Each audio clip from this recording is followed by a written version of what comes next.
Você pode aplaudir ao Senhor nessa noite. Aleluia. Glória ao Senhor. Mais forte, aleluia. Louvado seja o teu nome, Jesus. Aleluia. Dentro de cada um de nós há um cântico novo. E precisamos sempre, quando nos encontramos, termos liberdade de cantar esse cântico novo. Louvado seja Deus. Esse cântico o Espírito Santo trouxe agora aqui juntos. Glória a Deus. Mais uma razão para lembrar com muito carinho dessa igreja aqui. Não é fraca, hein? Tem uma unção aqui muito séria. Louvado seja o nome de Jesus. Louvado seja o nome de Jesus. Louvado seja Deus. Ele está aqui entre nós nessa noite. Jesus está aqui, aleluia. Jesus está aqui. A Ele a honra, a Ele a glória. Evangelho de Mateus, capítulo 24, uma palavra simples, rápida, mas que precisamos atentar com muito carinho. Evangelho de Mateus, capítulo 24, o contexto em que Jesus está revelando aos seus discípulos quais seriam os sinais da sua vinda. Foi questionado pelos discípulos sobre esses sinais, sobre as coisas que aconteceriam, que apontariam para a sua vinda, para a consumação dos séculos. No ano passado, se não me falha a memória, falamos sobre isso, sobre a vinda do Senhor Jesus, que é um dos temas preferidos também do meu coração. Sempre Jesus, Jesus, Jesus, Jesus, Jesus. Ontem falamos sobre perseverar na doutrina dos apóstolos. E a doutrina dos apóstolos é Cristo, aleluia, é Jesus, amém? Quem ama Jesus aqui? Irmão, Jesus não é um detalhe, Jesus é o centro de todas as coisas. É o centro de todas as coisas. A pessoa mais importante do universo. Deus, o Pai, deu a Ele toda a autoridade nos céus e na terra. Ele foi feito Senhor e Cristo, aleluia. Ele reina soberano sobre tudo e sobre todos. Louvado seja Deus.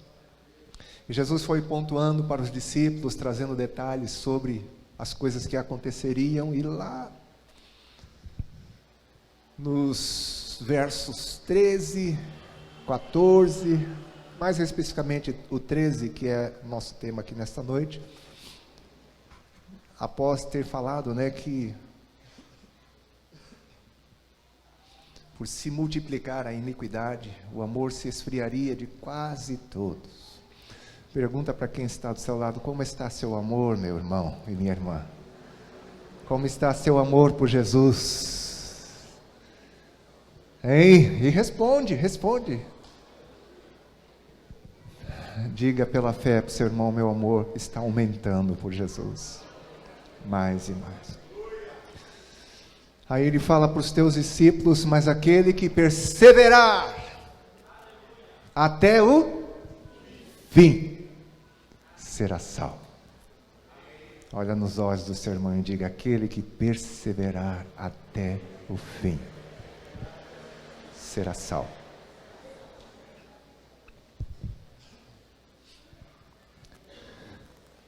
Temos que começar bem, termos um bom início, mas um bom meio também, e acima de tudo, um final, porque é o fim que conta. Aquele que perseverar até o fim. Não basta começarmos bem, se vamos desfalecer, esmorecer, perder aquilo que custou tão caro, terminando mal. Jesus adverte os seus discípulos que, independente das coisas, e são coisas muito sérias, impactantes. Você vai lendo depois com muita calma esse capítulo, e Jesus vai pontuando coisas muito sérias, sendo honesto com seus discípulos e falando que eles seriam perseguidos, odiados, mortos por causa do seu nome. Coisas que aconteceriam no cenário mundial, de guerras, de rumores, de pestes. Estava no aeroporto e no monitor do aeroporto falando sobre os sinais, os sintomas, ou melhor, dessa varíola, é varíola que fala? Do macaco. Deus tem misericórdia de nós. Já não bastou a Covid, aí já tem outras coisas aí. Jesus falou que as pestes aconteceriam. No Evangelho de Lucas, ele chega a dizer, nesse contexto da sua vinda também, que pela expectativa das coisas que sucederiam ao mundo, os homens desmaiariam. Vai pensar o que é um homem desmaiar? De terror, pela expectativa das coisas que devem acontecer. Mas independente dessas coisas, Jesus fala, aquele que perseverar até o fim. Por mais que alguns tenham permitido que o seu amor se esfrie, se deixando levar pela multiplicação da iniquidade,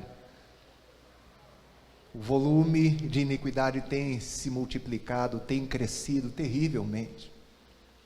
Há uma incredulidade, porque o que se explica, ou melhor, a iniquidade é a incredulidade. Não há temor de Deus, não há conhecimento de Deus, e assim o pecado fica desenfreado. E por mais que isso esteja acontecendo, Jesus fala para os seus discípulos, aquele que perseverar.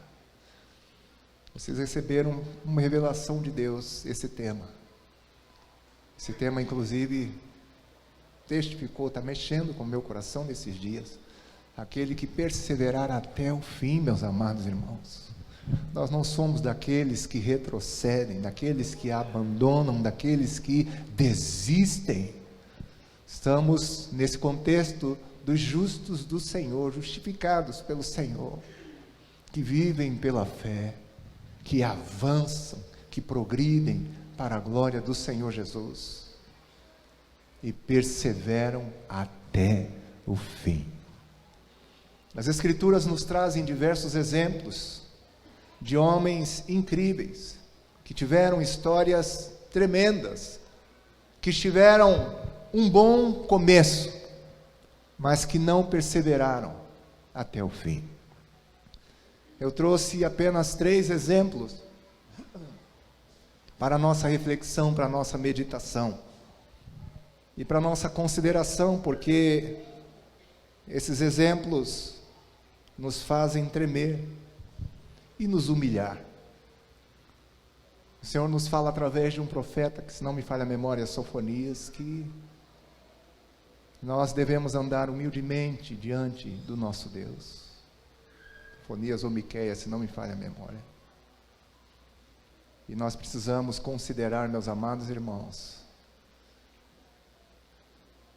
os desafios que nós vamos enfrentar para cumprirmos essa ordem, e uma ordem amorosa que o Senhor nos dá, de perseverança até o fim. O primeiro exemplo que eu quero trazer é Saul. 1 Samuel, capítulo 15, verso 11. Se eu não anotei errado, os irmãos podem ajudar. Olha o que Deus fala. Não é um homem falando. É o Senhor. É o Deus Todo-Poderoso. Saul foi o primeiro rei de Israel. É isso mesmo, se não me falha a memória? O povo pediu. Quem pede recebe, Deus concedeu. E Deus escolheu bem. Tem gente que acha, Davi, Saul. Não. Deus não faz acepção de pessoas. Saul teve a sua chance, Davi teve a sua chance, Salomão teve a sua chance, mas Independente, meus amados irmãos, de A, de B ou de C, o que determina é perseverança. E Deus diz: eu me arrependo de haver constituído Saul rei, porquanto deixou de me seguir e executar as minhas ordens. Deus está falando: eu estou arrependido de ter estabelecido Saul rei. Por quê? Saul começou bem, humildemente.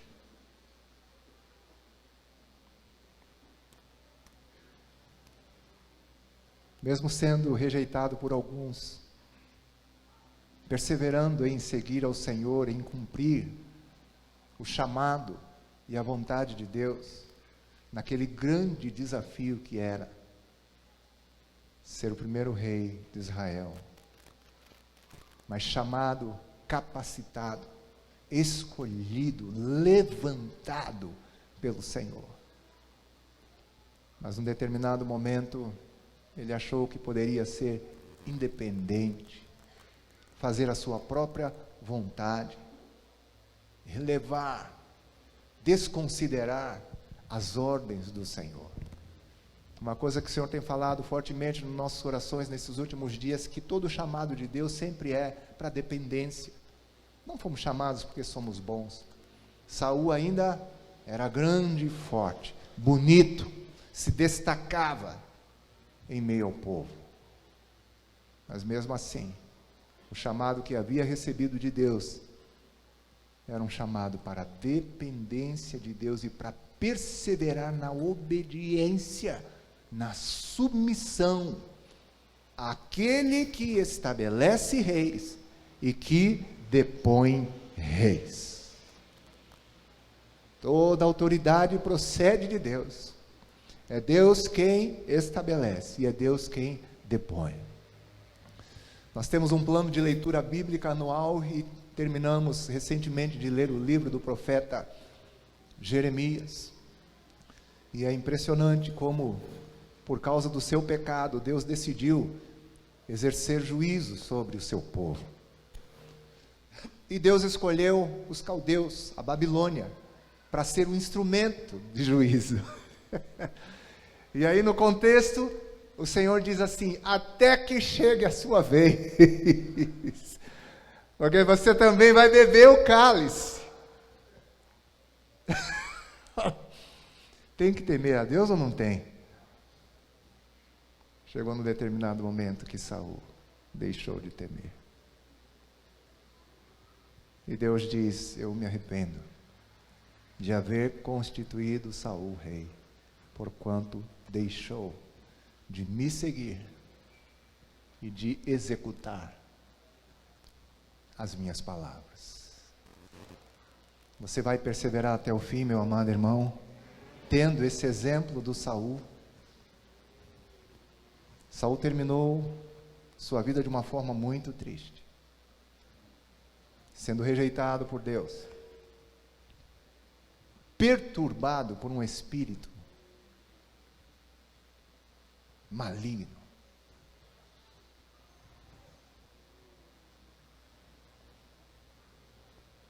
Consultando necromante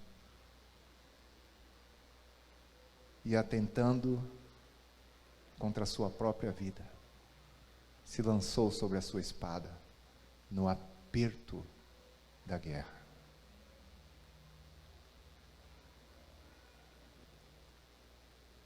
Aquele que perseverar até o fim será salvo. Segundo exemplo, Salomão. 1 Reis, no capítulo 11. E aí você pode depois passear com calma nesse capítulo, onde a palavra nos revela que Salomão amou muitas mulheres, e mulheres estrangeiras. Uma mulher só já dá trabalho. Brincadeira. Brincadeira. Senhor, me perdoa, Pai. Mulher é uma bênção. Eu tenho uma bênção lá em casa. E não dá trabalho, é um desafio. Mas Salomão tinha 1000 desafios. 1000!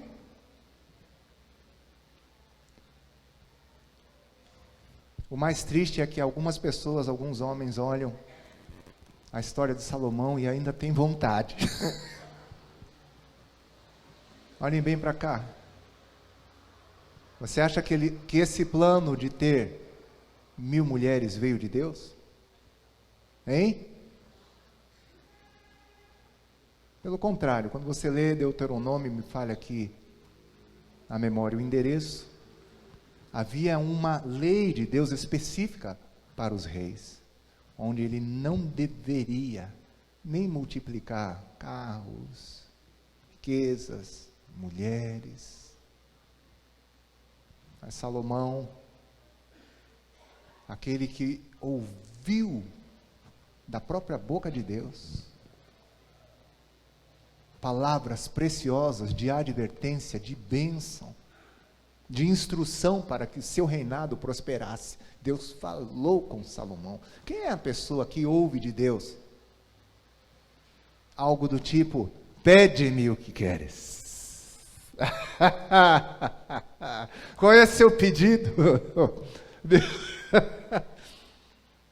Você lê aquilo ali e fala, meu Deus, se Deus faz isso comigo. Pergunta para quem está do seu lado, o que você ia pedir se fosse você?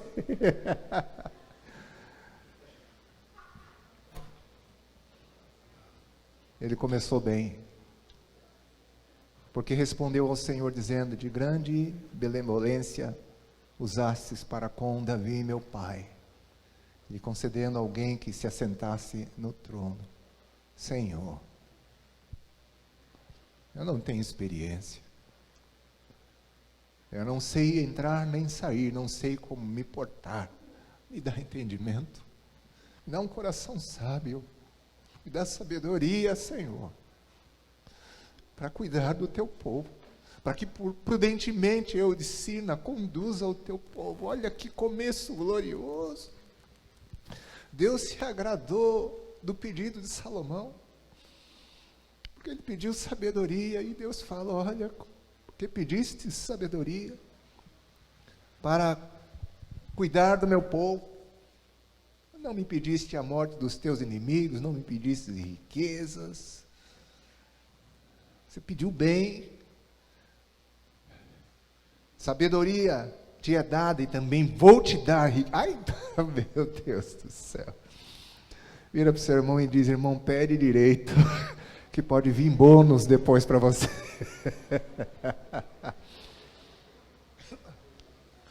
Salomão começou bem, mas 1000 mulheres, e no tempo da sua velhice, suas mulheres estrangeiras lhe perverteram o coração, e Salomão incorreu na idolatria. Você vai lendo depois o capítulo e vai vendo ele estabelecendo altares para as suas mulheres, e dentre os altares tem ídolos terríveis ali, cujo culto demandava sacrifício humano, de bebês, Milcom, Astarote. Ah, meus irmãos,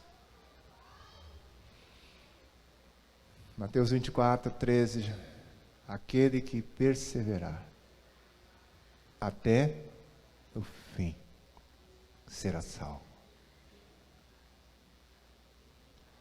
O que mais nos incomoda é que a gente não vê uma palavra assim que nos dá uma boa esperança sobre Salomão.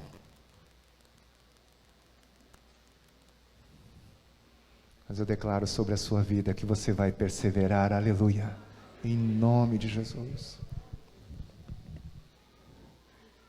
Através de Salomão, a palavra do Senhor nos adverte de que tem coisas que estamos estabelecendo e precisamos remover enquanto é tempo,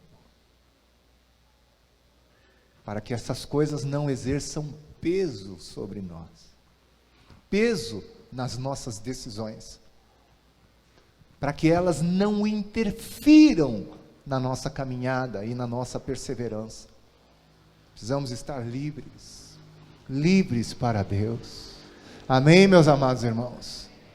Com certeza o Senhor está mostrando para você coisinhas que precisam ser retiradas, precisam ser removidas, para que o teu coração, o meu coração, continue perfeito diante do Senhor.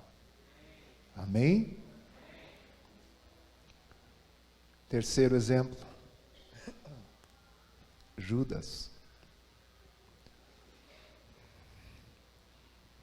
Judas foi um dos 12 discípulos mais próximos de Jesus. Jesus não tinha só 12, tinha muitos. Dentre os muitos discípulos que Jesus tinha, ele escolheu 12 para estarem com ele. E dentre esses 12 tinha alguém chamado Judas, que recebeu a mesma papinha, o mesmo leite, uma força aqui de expressão, que Pedro, que João, que Tomé, que André, Bartolomeu.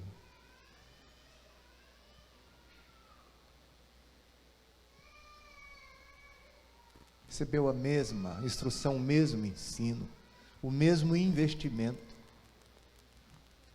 Começou bem, mas já no meio do caminho começou a mostrar desvios.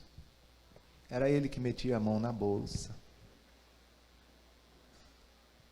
Foi ele, que, se não me falha a memória, que criticou quando aquela mulher estava prestando aquele culto, com aquele perfume caríssimo. Elas estavam ungindo a Jesus. Jesus, não há outro nome. Ela estava fazendo o que ele deveria ter feito, que ele conhecia, estava perto do Senhor. Mas ele olha e critica e diz: para que esse desperdício? Isso poderia ser vendido, se não me falha a memória, se eu não estou confundindo aqui as histórias, e dado aos pobres. Mas já começou a mostrar no meio do caminho. E ele foi ninguém menos do que aquele que traiu o Senhor. Fez um negócio com os religiosos da época e por dinheiro prometeu entregar o mestre. E determinou uma senha, que foi um beijo.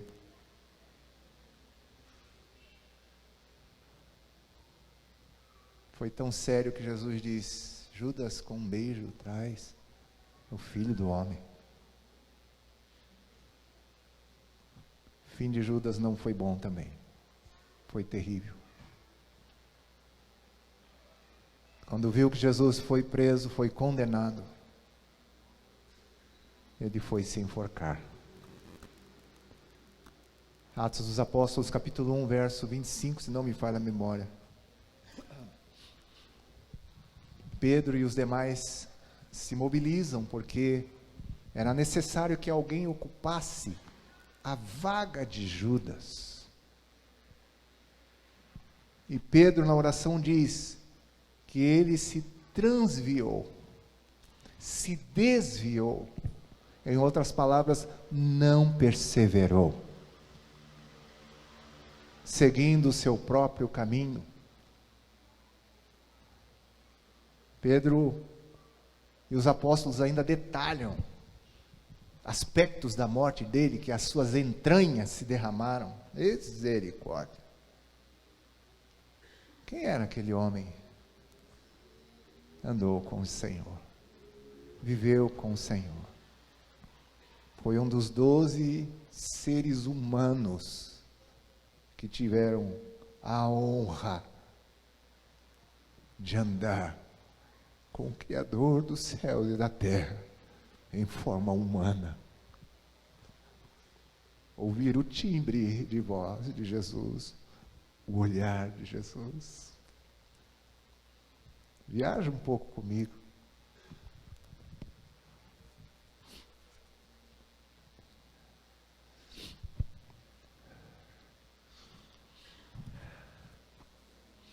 Aquele que perseverar até o fim será salvo. E eu quero concluir com um exemplo bom. Porque esses 3 exemplos aqui tiram o fôlego, né, irmãos? Vamos terminar com um exemplo bom. E não tem exemplo melhor do que o de Jesus. Você concorda comigo?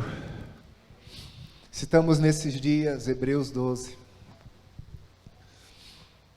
Certa vez o Senhor me abriu os olhos para essa passagem, pois após o capítulo 11, que é o capítulo da fé, forte, o capítulo 12 começa com uma palavra de advertência, de encorajamento para nós, dizendo, portanto, ou seja, por causa das coisas que foram escritas e faladas no capítulo 11, portanto, nós, visto que temos a rodear-nos uma tão grande nuvem de testemunhas, desembaraçando-nos de todo o peso e do pecado que tenazmente, diz uma versão, outra versão diz, tão de perto nos rodeia, corramos com paciência, diz uma versão, com perseverança, diz outra versão, a carreira que nos está proposta, olhando para o autor e consumador da fé,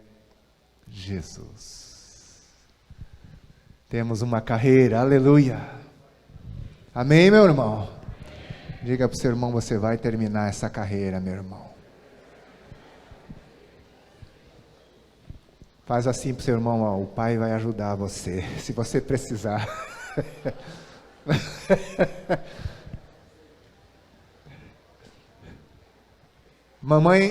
Minha mãe era filha de mineiro. Eu tenho um sanguinho aqui em Minas também. Sou de São Paulo, mas o vovô era mineiro. E mamãe tinha uns códigos, né, na disciplina.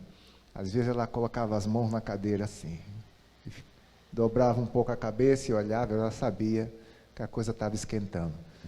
E às vezes de longe ela só fazia assim, ó. Pergunta para o seu irmão, você sabe o que é isso aqui? Hã? Diga para o seu irmão, se você precisar, o pai vai, ó. Ah, você vai perseverar. Ah, você vai chegar lá, aleluia! Nesse capítulo mesmo, a palavra diz que Deus açoita ao Filho, a quem ama, quem recebe, e nos faz participantes da sua santidade. Mas voltando aí, o texto diz sobre corrermos com perseverança, com paciência, a carreira que nos está proposta, olhando firmemente para Jesus, o autor e consumador da fé. Eu quero concluir, Jesus é o exemplo, porque, inclusive, o que fala em Filipenses 2, 7 e 8 ali, diz que ele se tornou obediente até a morte, e morte de cruz. Irmãos, olhem bem para cá. A gente não dá importância devida para aquilo que Jesus fez. Porque parece que morrer na cruz é uma bobagem. Não é. Mas horrível morte que existe. Vergonhosa, terrível, agonizante, lenta, cruel. E não bastando o flagelo, a agonia, o impacto no físico, o impacto no emocional, ainda sobre ele, foram os pecados do mundo inteiro, o peso do pecado, de toda mazela, desgraça, iniquidade, ele levou sobre si as nossas dores, levou sobre si as nossas iniquidades.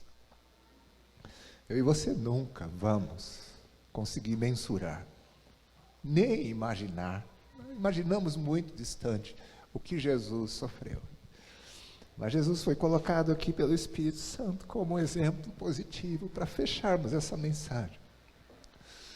Porque a palavra em Hebreus diz que Jesus, em troca da alegria que lhe estava proposta, suportou a cruz. Terrível. Como suportar o corpo de um homem adulto ser pregado no madeiro, após ter sido açoitado, flagelado? E como eu falei, a gente fica impressionado com o físico, mas tem o emocional, escárnio, bofetada, cuspida. Tu és o Filho de Deus, desce daí, salvou os outros. Não é fácil, irmão.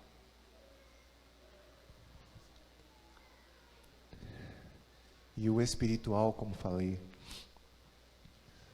pois o peso da iniquidade do mundo inteiro estava sobre ele.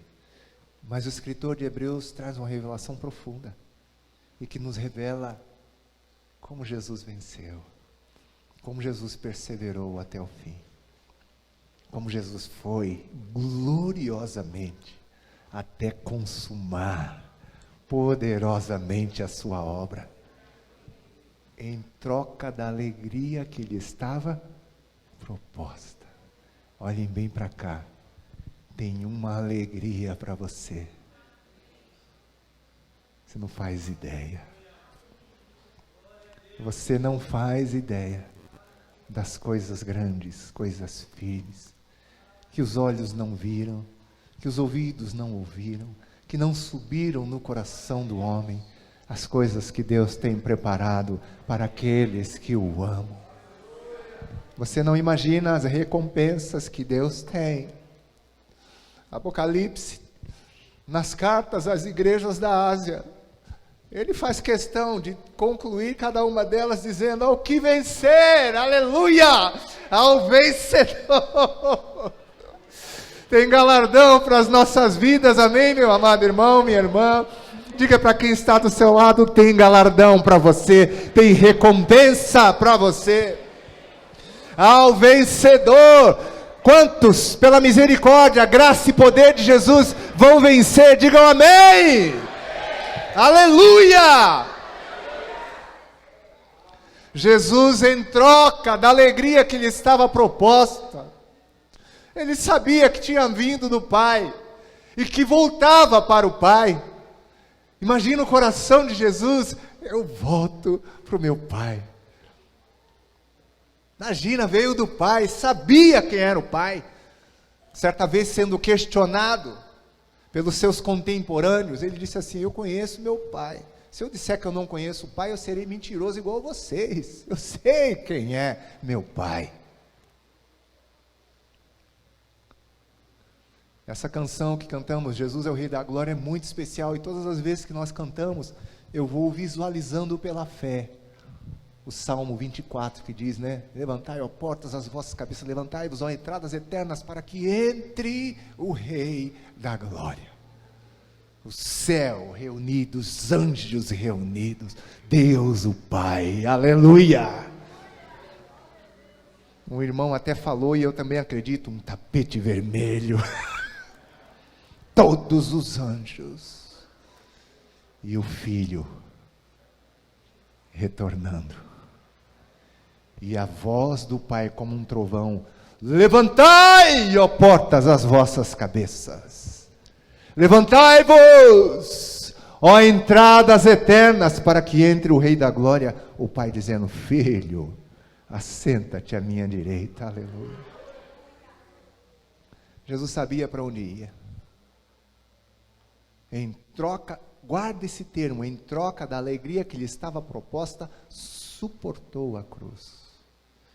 Não fazendo caso da ignomínia, da vergonha, e que vergonha! Mas hoje está assentado à destra de Deus. E aquele que diz, olhai, o escritor de Hebreus, né, o Senhor, através do escritor de Hebreus, olhando firmemente ali no verso 3, se não me falha a memória, 2 ou 3, ele diz o seguinte: considerai, pois, atentamente, olha firmemente, mas considera atentamente aquele que suportou tamanha oposição dos pecadores contra si mesmo, para que não vos fatigueis, desmaiando em vossas almas. Não desmaie, irmão. Considera a trajetória de Jesus, considera a vitória de Jesus, considera onde Jesus está hoje, e não desmaia, não se fatiga. O Senhor nos fala através do profeta Isaías, capítulo 40, né, se não me falha a memória: os que esperam no Senhor renovarão as suas forças, subirão com asas como águia, correrão, não se cansarão, caminharão, não se fatigarão. Profetiza isso sobre o teu irmão, declara: tuas forças serão renovadas pelo poder de Deus. Amém, queridos? Que saiamos daqui nessa noite com o exemplo de Jesus, que em troca da alegria que lhe estava proposta, suportou a cruz. Então, se você e eu sabemos que tem uma grande alegria preparada para nós, o Senhor vai dizer: bem está, servo bom e fiel, no pouco fostes fiel, entra no gozo do teu Senhor. Quem quer ouvir essas coisas? Aleluia, aleluia. Ele vai dizer: vinde, benditos de meu Pai, possuí por herança o reino que vos está preparado antes. Quem quer ouvir essas coisas? Aleluia. Ao que vencer, aleluia, ao vencedor, de modo nenhum apagarei o seu nome do livro da vida.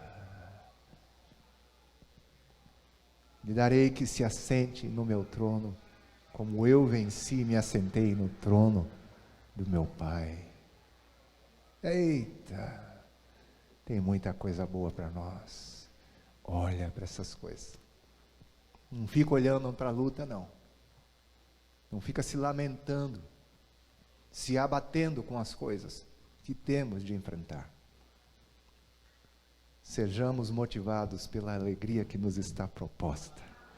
João escreveu em João capítulo 3, que todo aquele que nele tem essa esperança, purifica-se a si mesmo. Que esperança? De vê-lo como ele é. Engraçado, eu sempre falei sobre esse texto, eu nunca tinha parado para meditar, e o Senhor me ajudou e me trouxe, porque assim, vede, com um grande amor tem concedido o Pai, a ponto de sermos chamados filhos de Deus, de fato somos filhos de Deus, e ainda não se revelou o que havemos de ser, mas irmãos, quando Ele se manifestar, né, nós o veremos como Ele é.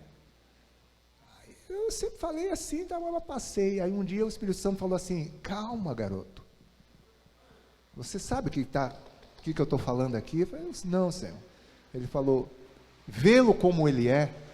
Você já parou para pensar? Como que é Jesus? Aí o Senhor me falou: imortal e glorificado. O veremos glorificado e imortal. E seremos como Ele é. Amém? Vamos nos colocar de pé e vamos orar então ao Senhor. Aleluia.